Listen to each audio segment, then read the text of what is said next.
Are you planning to be one of the millions of people each year who travel to beautiful Orlando, Florida? If so, do not visit without learning about these top 10 Orlando, Florida don't do's so you can have the best experience possible. Starting off with number 10, don't plan last second. With so many great things to see and do in Orlando, it's never a good idea not to spend the appropriate amount of time planning for your trip. Now, if you aren't planning on visiting the theme parks while you're in Orlando, this would be easier. But if you are going to the theme parks like most people, then know that you are visiting the world's best and busiest theme parks. That is why I recommend spending time planning this trip so you can learn more about what to do and what not to do when it comes to the theme parks and the Orlando area in general.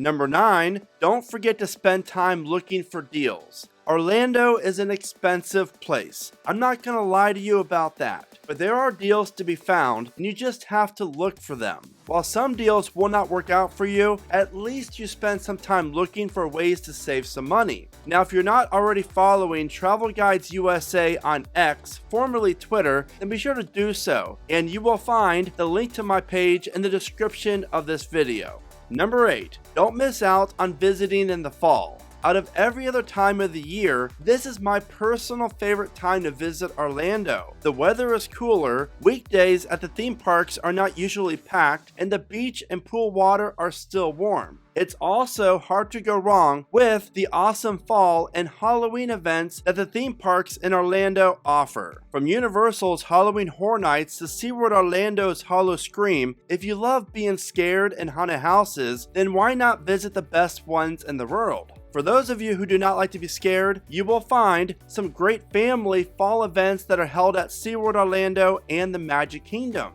Travel tip: while visiting Orlando in September and October is ideal, I always recommend keeping an eye on the tropics because this is also one of the busiest times for hurricanes hitting Florida. Number 7, don't underestimate the traffic. Orlando traffic is pretty ridiculous. I'm just being honest. And it's only going to get worse. Again, I'm just being honest. And then, when Universal opens up their newest theme park, Epic Universe, in 2025, things will just get worse. That's not honesty, that's just a fact. Getting around Orlando can be a hassle, but just like anywhere else, it's mostly dependent on the time of the day, accidents, and road construction. So I always recommend allowing yourself some extra time to get to and from places. This will only make your trip less stressful. And just know, I-4 around the 535 corridor is always a nightmare.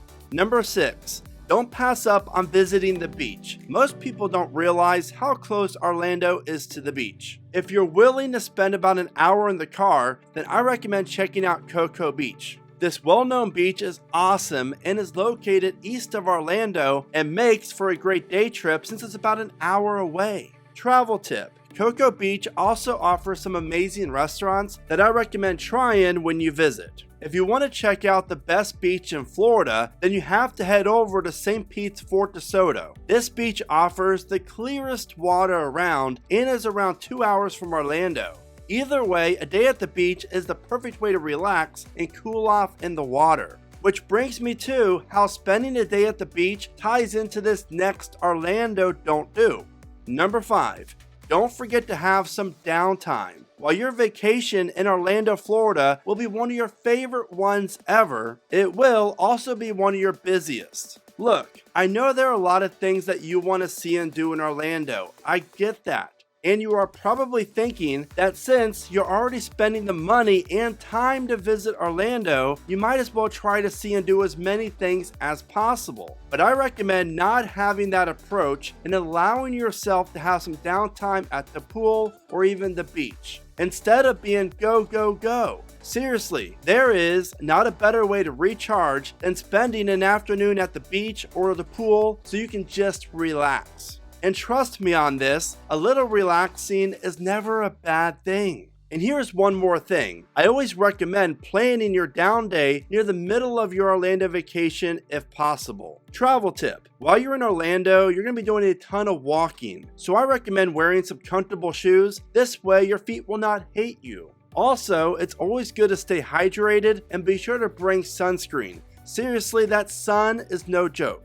Now, I cannot stress enough how important this next one really is. Number 4, don't forget to soak up the memories. After all, you are in Orlando, Florida. While you will be doing a lot of great things, just promise me that you'll take some time to stop and just smile and have fun and soak up the memories. Because trust me, you spend months or even years planning this once-in-a-lifetime trip to Orlando, and then the day comes that you arrive, and just like that, your trip is over before you know it. So just make sure that you take some time to cherish your trip and the memories that you're going to be making with your family and friends while you're there. Number 3, don't think Orlando is just theme parks. While Orlando is home to 8 theme parks and about to be 9 when Epic Universe opens up in 2025, there is so much more to do in Orlando besides the theme parks. Orlando fun fact. Did you know that you can spend a month in Central Florida and still not see and do every non-theme park related attraction? If you aren't planning a trip to the theme parks, then you're going to love hearing about all the great non-theme park attractions in Orlando that I go over in this top 20 video. You will be amazed at just how many different things Orlando really does offer. Now, if you're enjoying this video, then all I ask that you do is please take 1 second and give the video a like. That is by far the best way that you can help support my channel, Travel Guides USA, and I really do appreciate each like. Number 2, don't miss out on how to save some money when you visit Florida. Saving money is a great thing, especially when things are tough and you and your family need a break. So when you are choosing the dates to visit, just know that your night rates almost always depend on the time of the year when you are planning on visiting. And more recommendations on what nights are the best to stay in Orlando here in a few seconds. But first, for example, if you plan on staying in Orlando during one of the busiest times of the year, then everything is going to be more expensive. This goes for the theme parks, the rental cars, flights, and your lodging. And to break that down even further, it's all based on which days that you plan on visiting the theme parks and Orlando as well. Now, regarding the theme parks, I always recommend purchasing your theme park tickets online rather than at the park. Trust me, they're going to be more expensive there. Saving money is always a great thing, especially when it comes to hotels. Travel tip.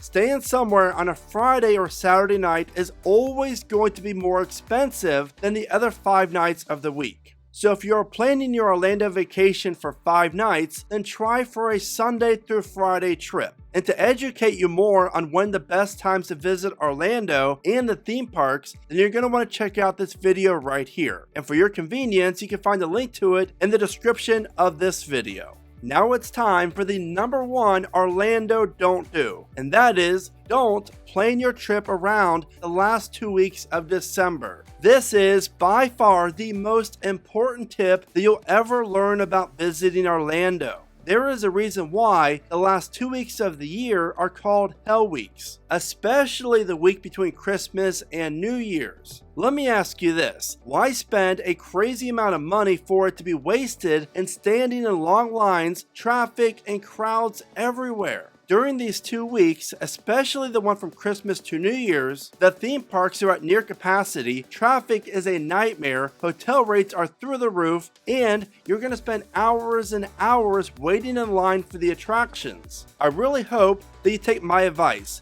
because I lived in Orlando for 8 years and I worked at the theme parks for 4 of them. The last 2 weeks of December are no joke. For example, why would you want to spend 3 hours in line to ride the Incredible Hulk coaster when you can wait less than 30 minutes on other days? Travel tip. I even recommend waiting until after the first week of January before you plan on visiting due to the park still being busier than normal. As mentioned earlier, please take the time to learn about the best times to visit the Florida theme parks in the video showcased at the bottom of your screen. So I would love to know, when are you planning your Orlando vacation? Be sure to let me know in the comments. And as always, thank you so much for watching. Remember to smile today, be adventurous, and never stop traveling.